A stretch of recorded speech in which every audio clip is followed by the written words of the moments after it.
often I was trying to figure out what is basically the main rule I could use to figure out what I should do through my day or through my week or etc. And a lot you hear a lot of rules online. You hear the rules that maybe you should do what you like, you should do what you love, you should do what makes you happy, you should do what has to be done. But those things are so abstract that you don't have any measure to be able to say, well, is this right or is this not? And you don't have any progress to be able to say, well, is this working for me? Am I getting a result? Do I feel better? You don't feel anything out of doing those things pretty much. You get material evidence, but no inner, proof, I guess. And anyways, what I'm trying to say is that when I started looking for friction in what I was doing, I started looking for things which allowed me to feel more like myself.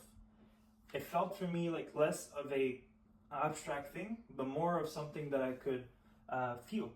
You could feel more present. You could feel more traction in your life. And what seemed to me like the thing that worked was that it's pretty much I was able to do one thing where I would find friction, and when that would fade away and I no longer felt that friction, I could move on to the next thing, and then the next thing, and the next thing. And then you realize that it works kind of like the wheel. The wheel turns, right? And there's always a point of friction, and at some point it goes, and then comes back, and then there's another part of the wheel. And that for me was a lot more constructive than the actual idea to do what I like, to do what I love. Because one day I might like doing something, the other day I don't like doing something. And that for me wasn't something that I could live by.